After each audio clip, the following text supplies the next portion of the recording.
So, here in Bangkok, we actually have a project called Follow the Water, where we follow the science. We follow the ecology and where it leads us, and the stories that the water will take where the water will take us. Right, the stories within that ecosystem.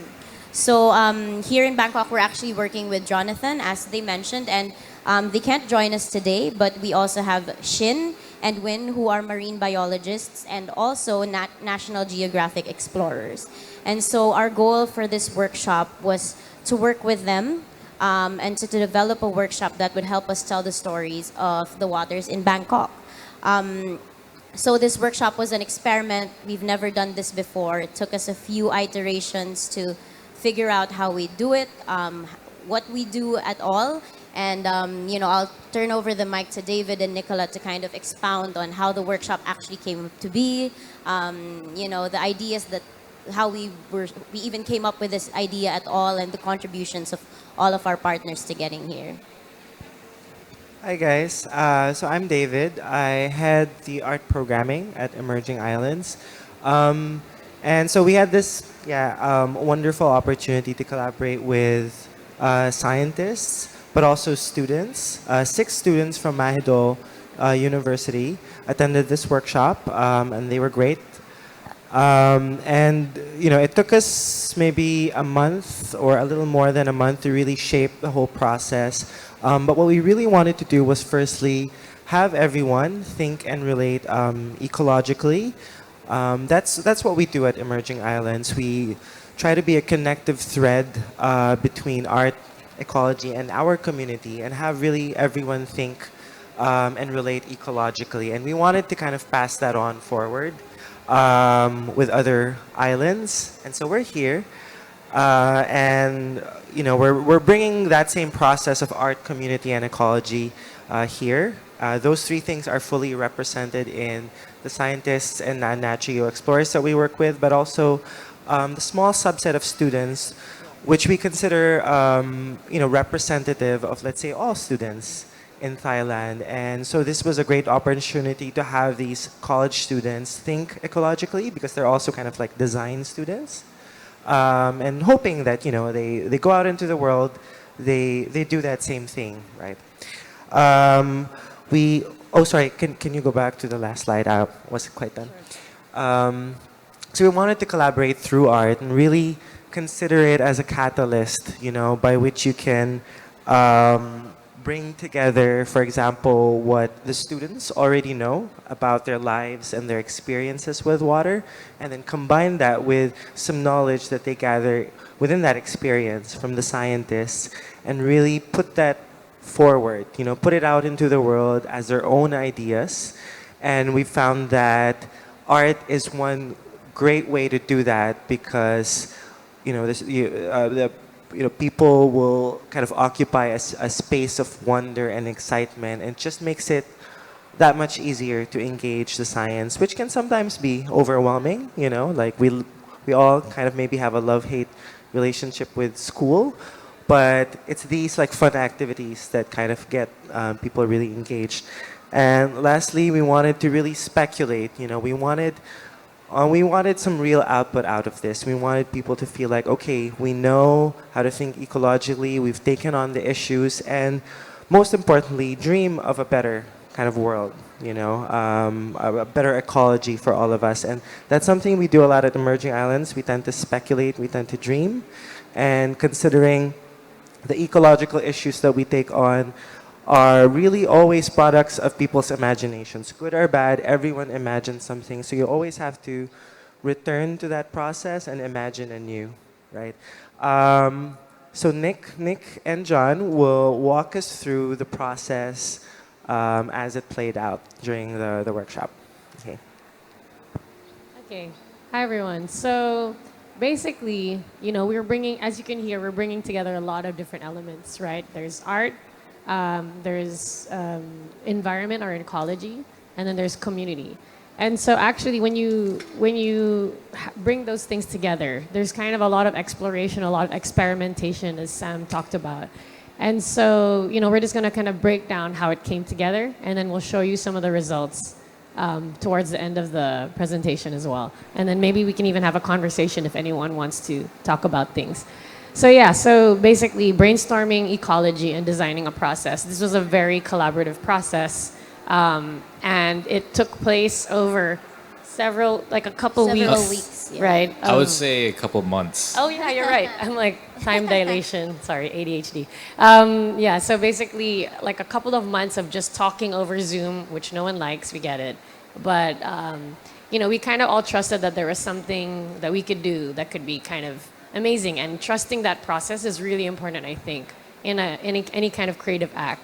And so there were, as they mentioned, there were key elements of the collaboration, which were us, right? So we're all coming at it with our own perspectives, our own biases, our own systems that we've developed for ourselves, and we trusted that each of those systems, strategies, even biases, right, and interests would kind of come together in a way that would invite our participants, which are all of us plus the students, to a deeper relationship with ecology, because that's what we're trying to get at, right?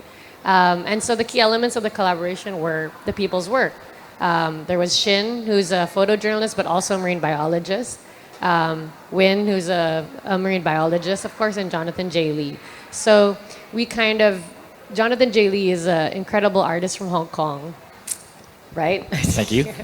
Yeah, and so he's already done some workshops and kind of like inviting students into ecology through Procreate, right? Is that what it? Yes, Yeah, but yeah. keep in mind, I am also a student learning your world as well. Absolutely. I'm purely just Yeah. the artist here. So the most interesting part of the collaboration was getting to work with you guys and then learning about what message you wanted to bring, but then do that through art, right? So at the end of the day, I really just draw pictures, but I have to give credit to the Emerging Islands team for really coming up with the concept and working together to create this workshop. Yeah, thanks, John. Yeah. So and then of course, he's already done these kind of workshops. I mean, he already draws on his own, but he kind of invites students into like learning how to draw and realizing that it's not that hard, especially with like tools like Procreate, where you can adapt images, you can kind of collage things, you can also draw over them, and then of course, Shin and Win's research was crucial because this is the material, right? Like the research that they've carefully, hardworkingly gathered over years is the material from which we were trying to glean and find the story, right? And then of course, Emerging Islands, we kind of just weaving everything together into an experience that we kind of think of as an encounter, right? An encounter from disparate groups, disparate bodies of knowledge and perspectives towards a kind of moment of true collaboration and creativity. And so actually we think of the workshop participants as fellow eco-visual storytellers, right? We're all kind of engaging in this act of visual storytelling about ecology. And so you can see our lovely mugs there with our Zoom. Yes. And some of the Probably work. the third or fourth video call already. Yeah, so many hours long, guys, really. And so, yeah, I mean, you can see some of the work that they were doing. Like, Win has done this incredible work around parading shrimp that come onto an island at a certain time, and it's kind of been enfolded into the island's narrative as a spiritual, like, moment, as a ritual almost. And that's Win. And Shin, of course, has done a lot of work with fisherfolk. And if you attended his talk, what was that, 2 days ago? 2 days ago. It was basically like, he's talking about how he's connected all these disparate things through his research, from bringing this kind of fish to Bangkok and having it prepared a certain way that was, in fact, extremely delicious umami kind of preparation. So yeah. And then, so here's kind of like, let's say breaking down the process. And we also, so as we were kind of conversing and talking about the work, we eventually kind of realized that we would use, basically there's a lot of kind of infographics, right, about the environment. And they're really informative, they're really cool to look at. But we were thinking, what if we could actually kind of bring the participants, the workshop students, into the act of making one? Like they would actually draw and kind of work through the elements of a marine protected area, coastal ecosystem for themselves, right? And so rather than a kind of finished product, they would be involved in the actual process of creating. And so the key element here is that marine protected area diagrams often illustrate, there's a kind of crappy low-res image there that Shin sent, by the way. No, but it's just to kind of show you what was our kind of basis, our visual inspiration, which is that there is these diagrams that show you the pristine seas, what happens when they get degraded, and then what happens when they are rehabilitated, right? So what you get there is a story. You have a temporal narrative, right, from early on when nothing was wrong, and then when things went bad, and then how we kind of got better. That's what a story is. So yeah, we think, I kind of put here like we're finding the story together, because I think that's actually what we all need to do right now, is find the story together, find better stories together, right? So there's the idea that we do have stories that are received, but we can make better stories if we collaborate, if we change the process of making stories, actually. And so something, of course, Shin and Win have like such depth of knowledge, which, you know, I'm a writer, so when I'm receiving this knowledge that I don't understand, I have to process it for myself. And that's kind of what we were all doing, right? Like John was talking about breaking down the layers, you know, and like we're talking about finding that kind of relationship to what is being talked about. And so kind of something that I landed on and I think was helpful for kind of designing the structure of the workshop itself was that you can think of a coastal ecosystem as a city, right? Just an underwater city, basically. And so there are different layers to a city, there are different functions, there are different characters. And so that's kind of how we broke it down. And you'll see this in a bit, is like obviously the setting, right? And actually these are also the layers of a story, in fact. So setting, and from there we have like different layers, the coral reef, the mangrove forest, the sandy beach, and of course the fisherfolk village. And so, you know, you can think of that, if you think of it in terms of city planning, right? There are different kinds of areas. There's densely populated areas of a city, less populated. Hopefully, if you're lucky and your government is good, there's public spaces. And probably like busier places for trade and thoroughfares, like for transport. And then you have characters, and for us, the humans and the non-humans are all characters in this story, right? They all move around, they all do stuff, they all affect each other in some way. And so that brings us to the third, which is relationships, right? Because the point is to realize, I mean, ecology is literally just the study of relationships. So it's not that far different from sociology, in fact, right? It's just that we differentiate which is human, which is not. So the relationships are actually tell a story of interdependence if we look at it better, where there is cause and effect. There's, you know, the fisherfolk depend on these coastal ecosystems for a livelihood, and they sell their fish to traders, fish traders, which then sell it to restaurants, which we eat at, right? So, I mean, there are these relationships. And so I guess that's kind of like, for example, you look at this image, it's beautiful, and Shin explained to us that on one side, on the left, is a national park. In the middle, you have shrimp farms. And over to the other side, you have a palm plantation, right? And those are all enfolded in one landscape. And then just think of the beautiful kind of biodiversity and communities, right? Like non-human communities that are under the water. But we don't understand those, because I'm looking at that and I'm like, oh, water, rocks, river, right? And so really kind of using the power of what if, right? The question, what if, as a way to get people to get emotionally and imaginatively involved in an ecosystem, even if it's a fictional one. Because we all know that we care about fictional characters, sometimes more than real ones.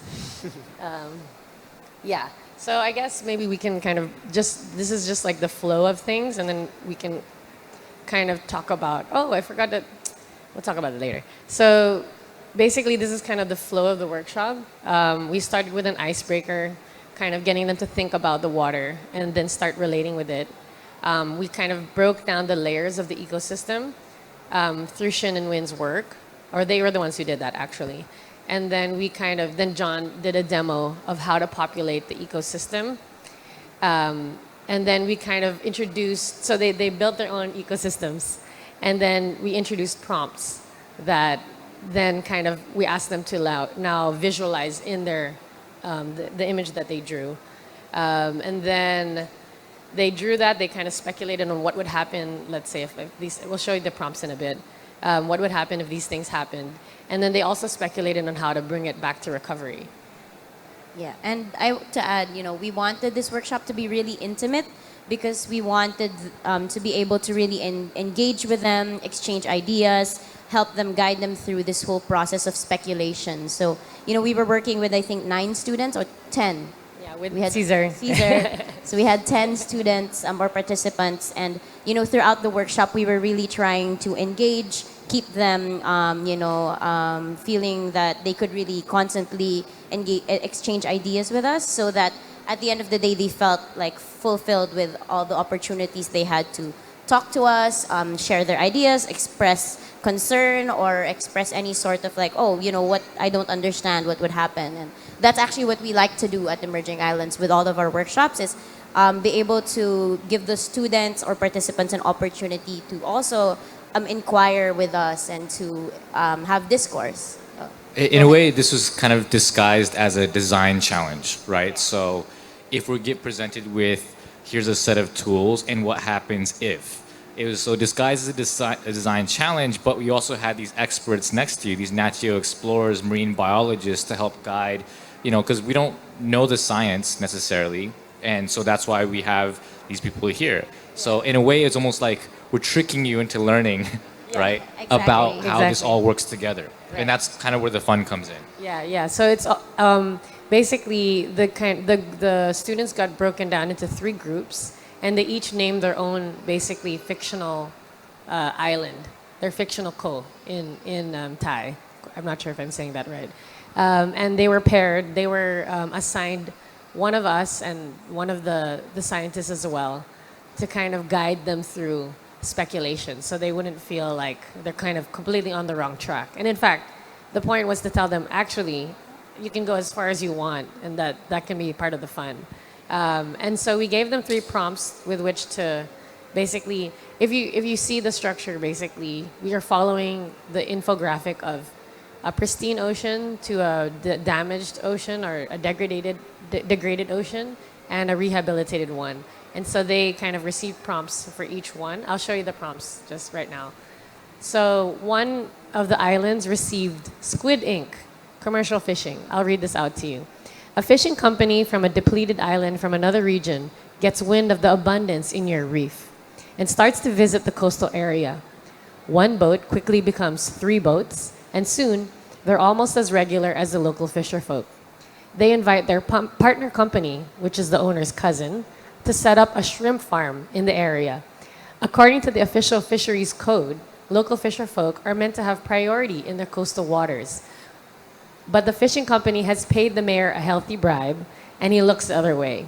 Don't worry, he's fictional, so not pointing any fingers.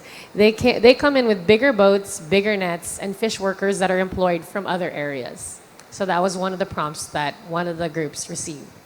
And then you want to read one of the other ones? Sure, so this is the second one. So it's called Sunday Funday Town. Basically a construction tycoon, or really the son of the construction tycoon, is driving through the province and stops by the little fishing community of this group's reef to use the bathroom. And when he gets there, he sees this huge, beautiful coastline just begging for development. Lucky for him, his daddy plays golf with one of the local government officials who assists him in his exciting new business endeavor. He buys up a bunch of coastline and immediately builds a big resort right on the beach. He's also developing holiday residences, a beach club, and a marina for yachts. He has a dream, and that's to turn the place into the next Phuket. So what this shows you is that, the human activity that kind of maybe will Could damage that possibly, yeah. ecosystem, again, is a product of imagination. Some guy Yes. has a dream, and this dream is to build the next Phuket. But is he building the right dream? Like, is he building a dream that is considerate of the ecosystem? Are the questions that we want them to kind of think and ask, right? And this actually happens quite often, by the way. It does, yeah. Okay, Okay, and the third one. Oh, wait, where's the third, Nick? All right. So the third one is Mega Build Worldwide. So this one is an industrial park.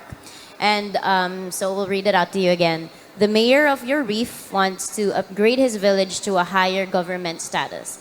So he comes up with a plan to turn his coastline into an industrial park. He builds a deep sea port, sets up a government contract with Chinese company to do a coal plant, and brings in his big industrial equipment to start reconfiguring the coastline to prepare it for heavy industrial use. So basically a huge industrial like factory right by the coast. So you could already imagine the horrible effects that would have on a coastal ecosystem. So you can see also within the three prompts, they're all very different human activities, probably with overlapping effects, but all kind of with various starting points. And we wanted to see how they would work through those ideas to come up with their kind of with the drawing or with the kind of infographic that would showcase these issues. There's a picture of all of us together with the students and then just us. And then maybe we can break down also the visual that kind of went into it. Right. So basically, because this is an interactive activity. So earlier we showed you these kind of really boring textbook style diagrams. I mean, that kind of tells you what happens, but how often do you learn from just like looking at something, reading something? You learn by actually doing activity. You learn by writing, by drawing, like in your notebook. That's actually how you retain information. So in this sense, we had a digital art activity, and we provided them with a basic kind of like isometric landscape. And we used that landscape. We pre-created a bunch of small asset files. So we created different types of buildings, like we populated the ecosystem from the reef to different species of coral to different species of marine life. We drew what would happen, if there was, tourists who showed up versus what kinds of fishing you would have in there. And by providing these basic assets, they can all be manipulated, kind of like a game, right? And so those three briefs that the Emerging Islands team provided earlier is what actually makes it fun. So now that, of course, I do a short little demo of how to navigate. And the beauty, I'll say this about as an artist, everyone thinks that, oh, I can't draw, I don't know how to draw, I don't have the talent. That is not true, absolutely not true. Anyone can learn to draw if you're given the right tool set, if you have a good teacher, and if you have the willingness to learn. That is fact. So with that in mind, we did have design students there. And a lot of people, felt a little scared or anxious, like, I don't know how to draw or I don't know how to navigate this. But again, because the tool set was provided and is very easy to navigate, and again, most of us do not have the knowledge that this team does. So in that sense, this is what makes it fun. So each of those prompts you were just given now make you start thinking critically. And this is where it gets exciting, right? And again, so if, for example, one prompt was, what happens if this community moves in? It's like, oh, actually, I don't know what happens to the marine life, what happens to the species. But having Shin Win and the Emerging Islands team there, these experts in understanding how ecology works, that's where that conversation comes in. So it's not just like, okay, I'm sitting there rearranging things, redrawing. It really is a conversation of cause and effect. Yeah. Do you have examples of? Yeah. So we can show the time lapse here. Yeah. Yeah. So here's an example of one group's kind of cause and effect. What were the kind of three prompts we gave them? We gave them one on tourism and residential. This is what this is. We also gave them one on industrial kind of activity, and then one on commercial fishing. So that would be like this one. Yeah, so initially we gave them kind of three stages. The first is imagine your pristine environment. What is your perfect, pristine kind of marine or coastline, if you will, that it's been untouched, but there's still a little bit human life there. Then the next was, okay, what happens when this, like based on your brief, what happens when they move in? Almost like a degradation of the environment. And then the third part of the challenge was, okay, well, sustainability really is about coexisting together, right? So let's say this environment has degraded to a point of almost no return, but actually why we're here and why we're doing this education and this activity is, well, there are ways to bring it back.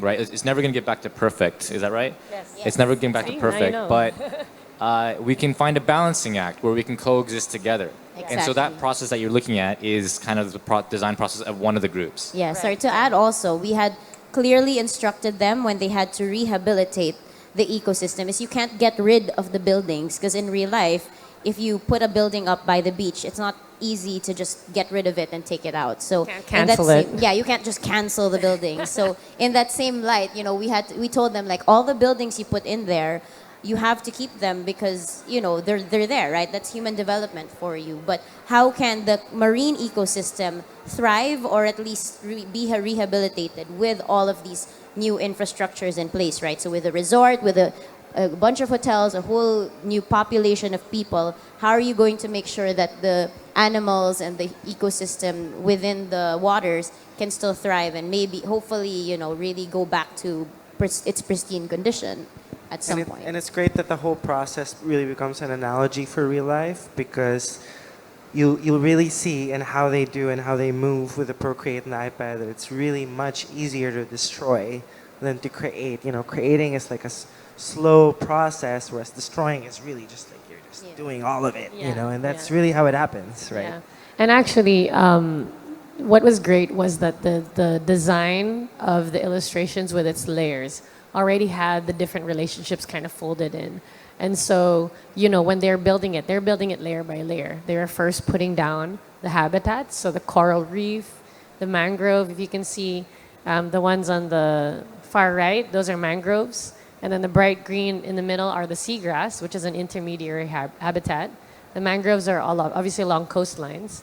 And then you have the coral reef and different kinds of coral reef. We actually have soft and hard coral. And as they pulled up those folders and played around with it, we were like, actually, soft coral and hard coral compete with each other, but they provide different functions. One is kind of like almost like a temporary residence.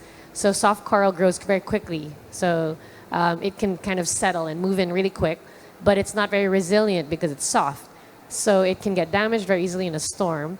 The hard coral, although it competes with the hard coral grows slower, but provides architecture. It builds structures that now protect not just itself, but the soft coral and the fish that live around there. And then we had the layer of herbivores, which are like your sea cows, but basically the grazers of the sea, which are parrotfish, etc. And then we had mesopredators, which is basically just the middle fish, not the big fish, not the small fish, who eat some of the fish, but not all of them. And then you have the apex predators, like the sharks, who can, do whatever they want, basically, but are less, right? And so here you can kind of see those layers. And then this one was called Suwon Bitopia. This was the group that did tourism and residential development. So you can see you can see there's like a Disneyland there that got overgrown by foliage.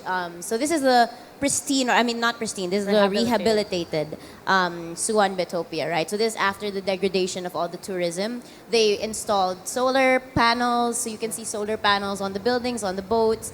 Then you'll see that Disneyland was shut down, so now it's just like overgrown with trees. Yeah. And then, so it's you kind of see where they were going towards, like it's a tourism, capital now, let's say. So you can't get rid of everything, but you can find ways to make tourism sustainable, which is what they tried to showcase. There was also zoning, so it's hard to see, but they were explaining the students were the ones who presented the work, and they're like, see, all the boats are kind of kept to one side because that's the residential area and it's away from the coral reef. So they kind of intuitively figured out, okay, well, maybe things should be kind of kept apart or at least, controlled. Like you can't just fish anywhere. You can't just bring your boats and park them anywhere. The next one, this one, okay, I'll show you the video because it's So the group decided to call themselves Pepperoni Pizza Island. Yes, Pepperoni Pizza Island. Why not, right? Of course, why not? Yeah. So you can kind of see. So this group was the commercial fishing group. So that's the prompt that they had gotten. No, industrial park. No, Right? commercial fishing. Industrial park. Commercial fishing. Commercial fishing, yeah. Yeah. Repeat it, yeah. Oh, it's done.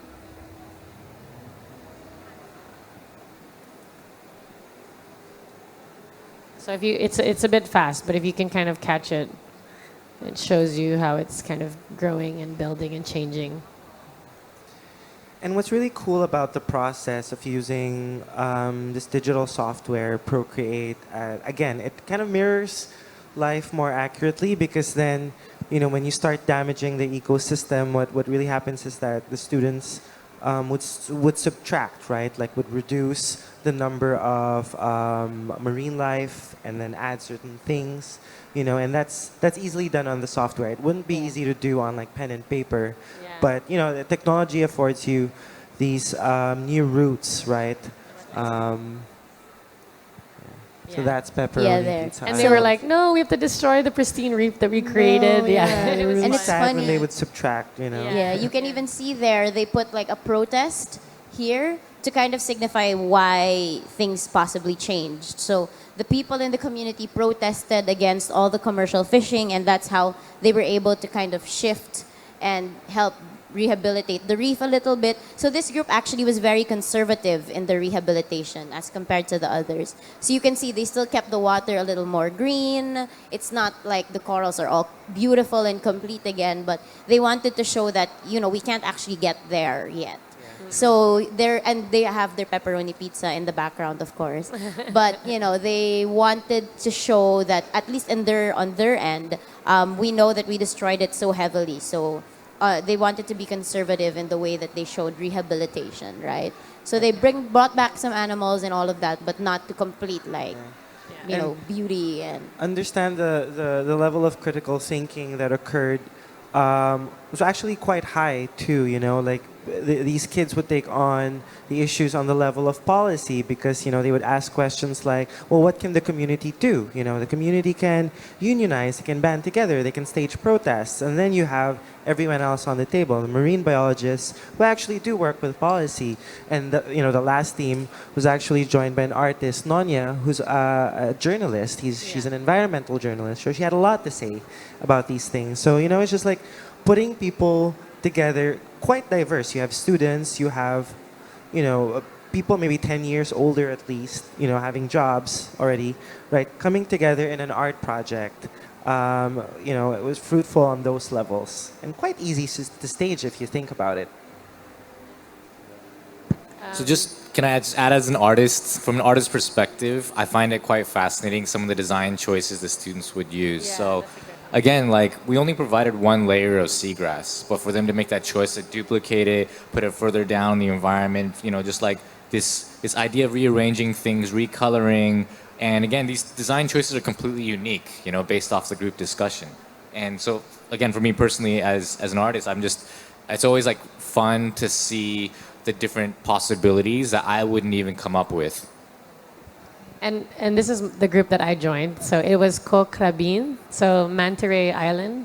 And it was great because actually, we were ideating on design, you're basically also ideating on planning, right? And so what we have here is a coal plant, a deep sea port with the kind of cargo ships going back and forth, and then of course some kind of buildings that develop there. And actually, I can play it again. But basically, it was cool also seeing how they would intuit different kind of policies on their own. We're like, okay, how would we fix this mess? And they're like, what if we kind of have the coal plant, if we can't shut it down, have them, let's say, pay the community environmental fees, which was actually they were kind of already intuiting something that exists, which is a buyback scheme, right? So kind of carbon credits or kind of environmental or ecological services that you can kind of pay communities to do. And then they were like, and then what would they do with that money if they were able to successfully lobby for a buyback scheme? And they're like, okay, well, we could put it towards regeneration. So we kind of broke down, so they're like, maybe plant mangroves all along the front, all along the coastline. Because as they were planting mangroves, we were talking about, of course, that mangroves actually act as natural barriers against disasters. So way more, in a different way, they are more protective than seawalls, because seawalls provide their own kind of costs. They kind of erode the coastline, and they don't provide a nursery for kind of fish spawn and juvenile fish that the mangroves do, and also economically important creatures like mud crabs. So, because they had already played around visually with these elements, they understood their importance and kind of could bring them in as solutions, actually. And that I was so proud of that because they came up with that, and I was like, so, what do you like? What could we do here, huh? And they're like, oh, what if we did this and this? And I'm like, okay, yeah, you basically got it. And then we would just introduce the concept after, and that's why we didn't actually talk about marine protected areas from the beginning, because the point is to get them to think about the space before they get into policies and whatnot. The policies are just us trying to figure out stuff, right? If you break it down. Yeah.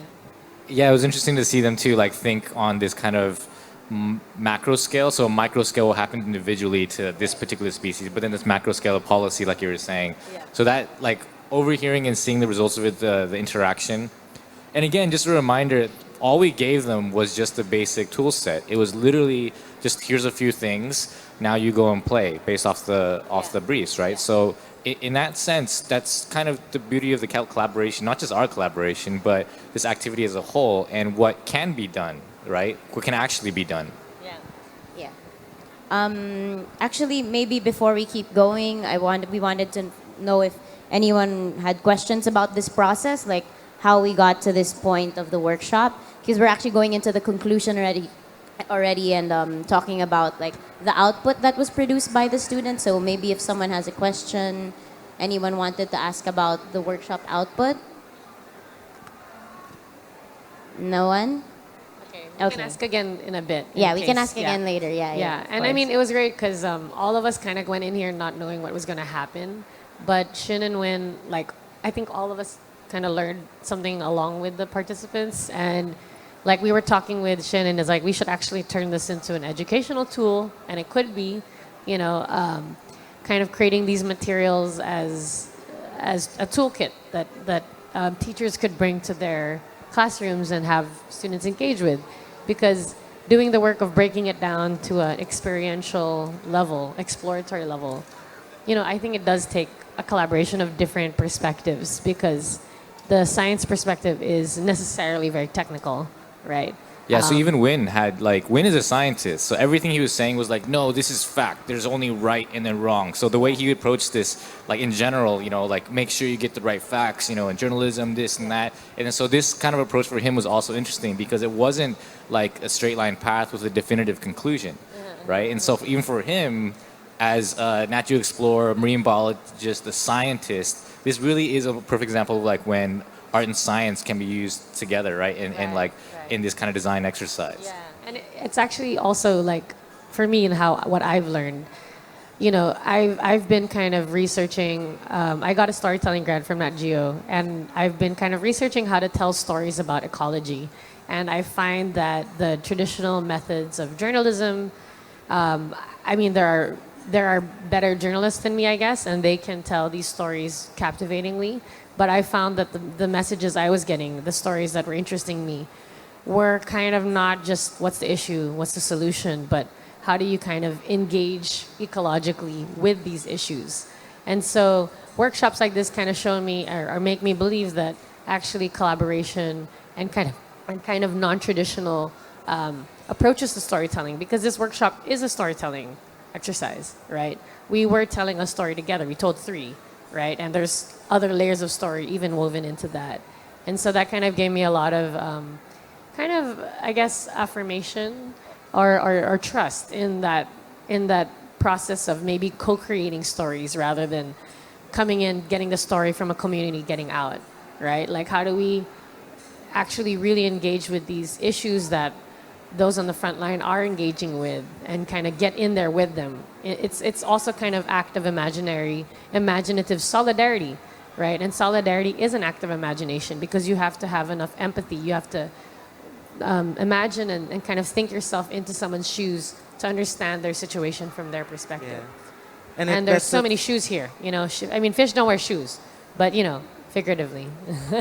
And it's given us a lot more confidence in the process of wielding art for storytelling, and it really shows you the difference between, you know, how people will identify with an issue or you know, a fact scientifically, versus them having, like you said, like an empathic connection to it, you know, because when you start to work with art, then you introduce feelings of desire and, you know, things like beauty, you know, like when we would start kind of damaging the environment, these kids would feel bad about it because the fish are cute, the fish are adorable. You can start picturing them as things around you that you could love, and that makes a difference because then they're just more engaged. They want to protect, they want to kind of help that ecosystem. Right? David, you mentioned something also about, we were talking about art and the accessibility to art, right? And how there are these kind of eco-poetic explorations of coastal life, coastal ecosystems, ecology, but they're often kind of kept within the gallery system, right? And it was great for us to work with college students. And again, this is something that can be done with kids who are even younger or obviously adults. We were all participating in this, right? But keeping that system open and not keeping it, keeping art, in a vacuum in the sense, and really making people feel like, well, I can do this, I can draw, I have the tools. There's actually very few boundaries if you just kind of, encourage them, right? So I'm glad we were able to do this, really. One thing we shouldn't forget either is that this is the results from just very particular groups of students. So imagine we had a completely different group of students, we'd have completely different results as well. If we literally switched around, brought the same group in, gave them each the other brief, we would have different results. So that's kind of the beauty of this Imagine collaboration. bringing it to like a coastal community, right? Like actual fisher folk, showing them how to use Procreate, and then like walking them through it and actually seeing their what they would ideal build. scenario, like what would be the best. That'd be amazing.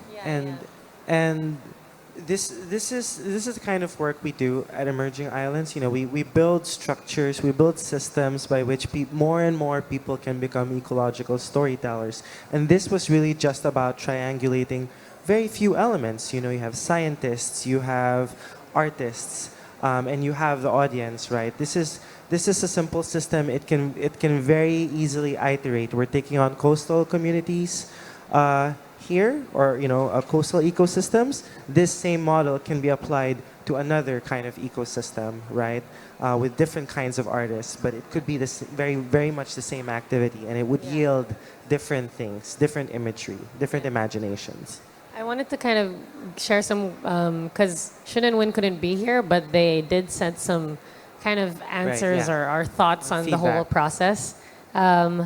So Shin said, I absolutely love the concept that incorporates temporal scale into the final output. I think this workshop also allows students to be personally connected with their pristine ecosystem, since they are the creator, so their reaction when they need to see their work destroyed or impacted, and their confusion from the domino effects of the relationships is a good sign that they can really think and deeply feel the complexity and the connectivity of our ecosystems. So like you could really see them kind of intuitively grasp that and actually arrive at quite complex concepts. And then Win was saying that it was nice because we often strayed away from the exercise to talk deeper about the conservation science instead. It is great that this exercise sparks their curiosity, especially on the darker and more complicated issues, right? Like maybe curiosity is a better way to deal with these things, or at least as a starting point. And then he said that many of the students were communication arts, but they got really a lot of messages across at the same time. And then he said something about how, I'm going to paraphrase, but like they really kind of got the lesson that it's so quick to destroy something, but it takes much longer to repair it. And so, we're not, you're not like pretending like it can all go back to normal, because it can't. Exactly. You'd see that in their faces, right? We would tell them, oh, wait, you can't remove a building just like that. And they're like, oh, you're right. can't? Oh, you can't? We can't do that. And I think that's what's great about the workshop, and kind of connecting that to the output we wanted. We wanted to create more ecological storytellers. That's our goal at Emerging Islands, right? Is really to produce more people talking about the environment through their art, right? And communicating the issues and the possible solutions that we could get to if we thought more ecologically, right? And that was the goal with this, is to give these art students or design students this platform to think about ecology through their art, right? So in a very different way. Maybe they've engaged with it before, but not in a way where they had to produce an artwork or tell a story about it. And this process of with Jonathan of thinking about this whole process of how to create this platform so that it's easy for them to use, and then also working with Shin and Win to represent the science properly, to represent the ecology properly, was really interesting because that's what we do. We really like to connect scientists and artists to a community to tell a cohesive story about a certain place or about anything really. And we wanted to showcase it here in Bangkok. That's why we did this, and we went through this rigorous process of talking to so many people and our partners to get to an idea that made sense and that was easily adaptable, possibly anywhere else after this. Yeah. All right. Thank you. Yeah. Question, please. Oh, hi. Hi. Hi. Just want to say that we feel so thankful that you share, such a empowering sharing, and also it's about the mindset shift.